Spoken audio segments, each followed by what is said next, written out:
आज का विषय है सार शब्द।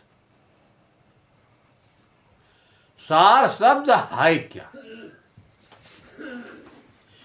विशेष तौर से कबीर साहेब में सार शब्द का बहुत बड़ा महत्व है।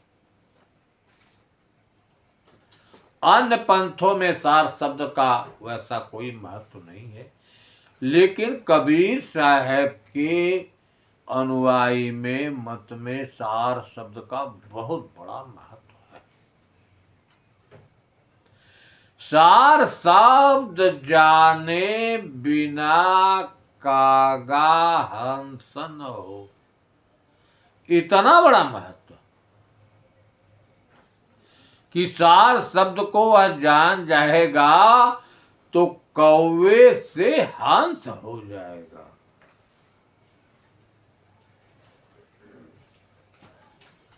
सार शब्द से बाचियो मानव इतबारा,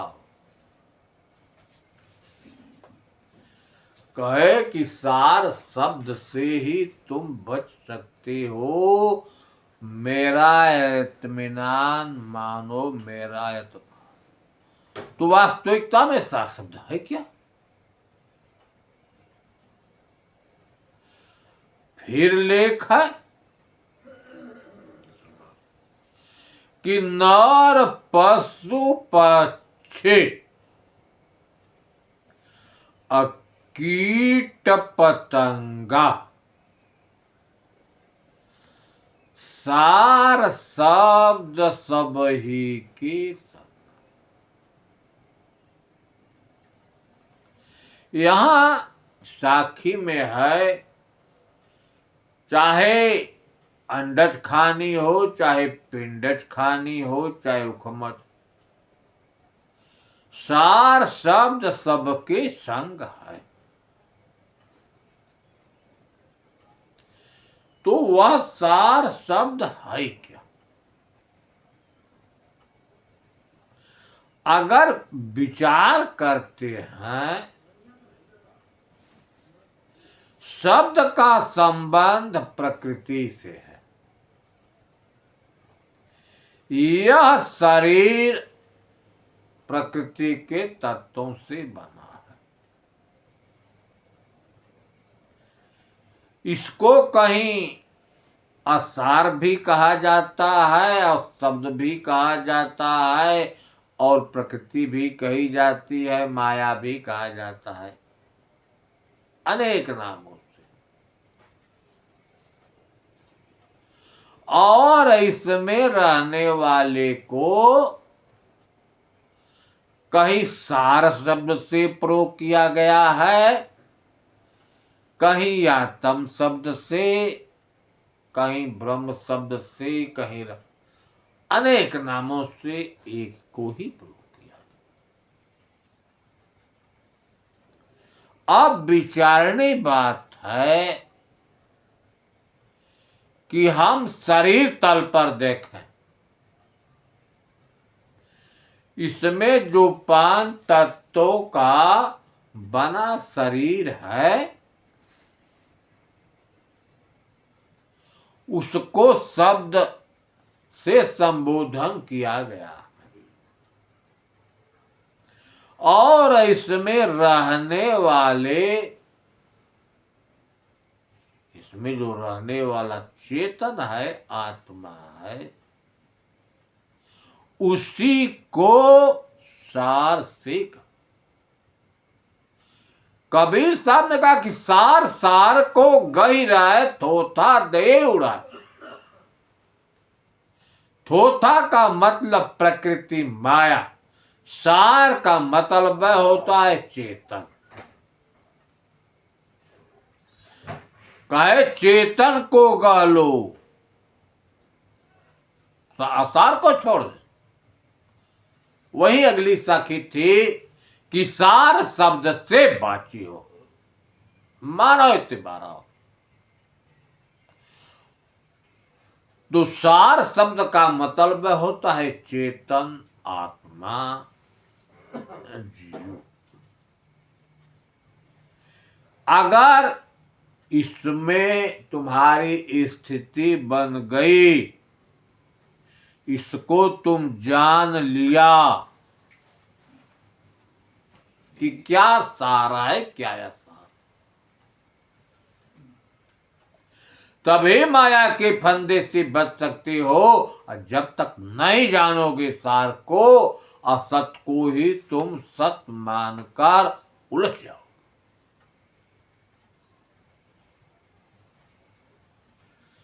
तमाम संतों ने अपना अलग अलग विचार दिया है। वही लेख है कि सार शब्द विदेह स्वरूपा, जिसको हम सार शब्द से कह रहे हैं, वह बिना देह का अपना स्वरूप ही है। कबीर साहब ने कहा, धर्मदास को बता रहे हैं, यह 5 तत्वों की जो बना शरीर है, इससे परे वह चेतन है। चेतन ही अपना स्वरूप है। ने कहा कि सार शब्द विदेह स्वरूप, जिसको सार शब्द कहते हैं, बिना देह का अपना स्वरूप है। अब स्वरूप क्या है, थोड़ा सा हम विचार करें कि सतगुरु स्वयं स्वरूप, जो सत है वह ज्ञान स्वरूप है। ज्ञान का मतलब होता है जो सबको जानने वाला है। इसलिए उसको सतगुरु कहा। इस चेतन को, आत्मा को, वही अपना स्वरूप है। आदियांत गुण काल त्रय, आदि में वही था, अंत में वही तीनों काल। जासो सकलो जानिया, जासो सकलो जानिया, जासो सकलो परखिया। वह जानने वाला है, परखने वाला है सबको। किसको? कि अंतःकरण में जो कुछ क्रिया होती है वह सबको परखने वाला है। वही आप है, वही आपका स्वरूप है, वही है चेतन, वही सार है। तब कहा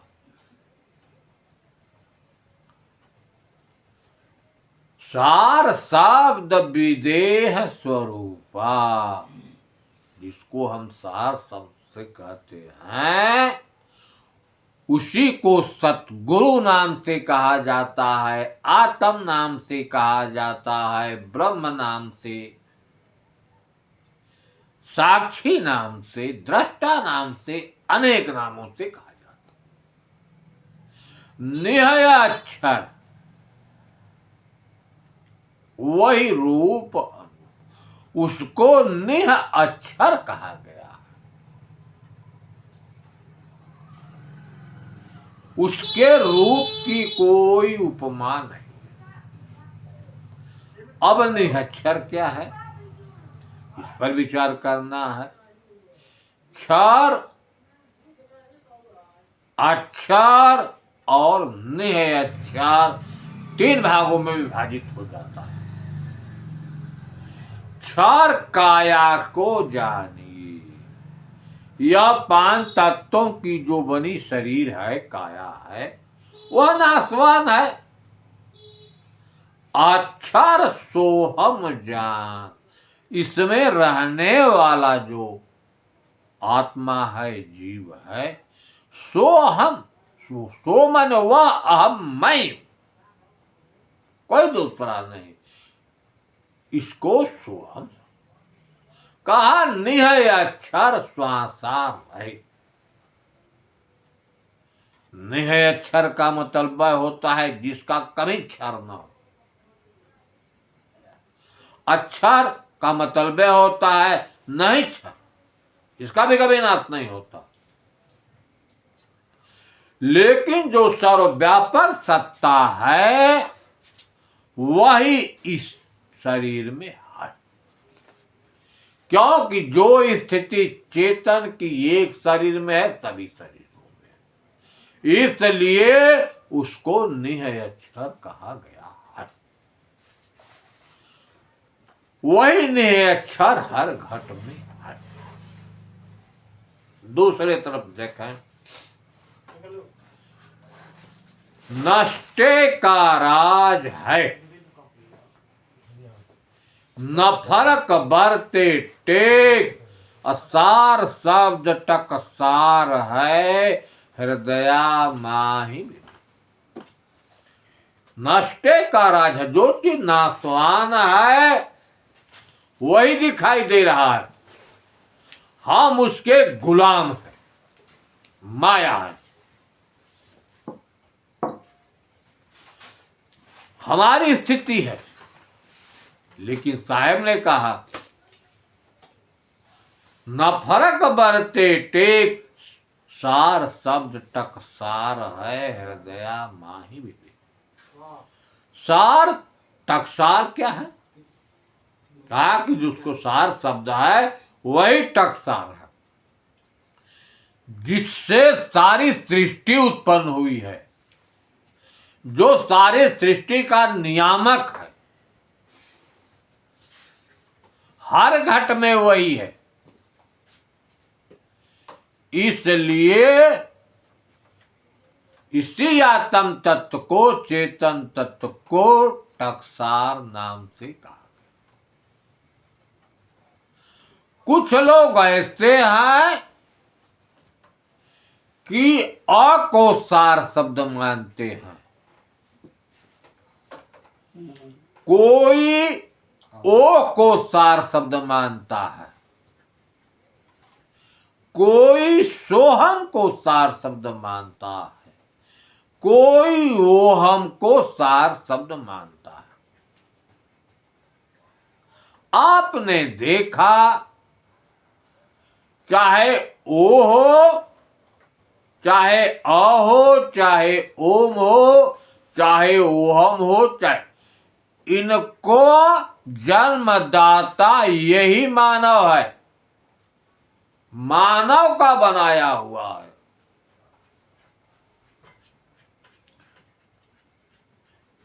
ओ का मतलब होता है, वही ज्ञान 34 में लिखा कि ओ अहंकार आदि जो जाने, और लिख के मेटता ही सो माने। कबीर साहब ने कहा ज्ञान 34 में कि ओ चाहे ओम, जो सृष्टि का मूल है उसी को ओम नाम से कहा गया है। लेकिन आज क्या होता है, लोग ओ लिखते हैं और मिटा देते हैं।